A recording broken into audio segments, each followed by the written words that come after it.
Malungkot na Pasko ang sasalubong sa ilang taga Binangonan, Rizal, kung saan hindi bababa sa 100 bahay ang natupok kanina.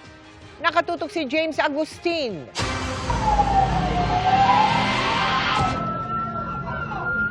Binulabog ng malaking sunog ang mga residente ng Barangay Tagpo sa Binangonan, Rizal, mag-alas 4 na madaling araw kanina.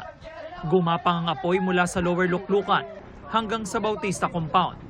Ang mga kawad ng kuryente nagputukan. Itinaas ng BFP ang ikatlong alarma. Yung mga residente bumalik dito para tingnan kung meron pa silang makikita na mga gamit tulad na lamang nitong si Mang Edgar na bukod dun sa kanyang bahay ay nasunog ang kanyang motorsiklo. Sir, paano po yan ngayon? Wala, may jajang shop na lang to. Hindi na ito may babalik pa ng maayos. Tanggapin ko na ito wala na talaga. Mahirap nito makabawi. Magpapasko pa naman. Mahirap po talaga kasi po bagong pagawa lang po yung bahay namin. Ayon sa BFP, hindi bababa sa 100 bahay ang nasunog. Nakita nila yung kuryente galing sa bubong. So, dun sa may bulb ng ilaw.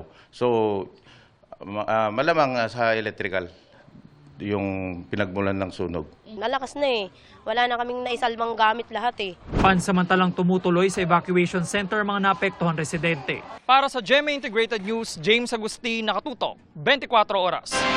Mga kapuso, kasama nyo kami 24 oras. Mag-subscribe sa GMA Integrated News sa YouTube.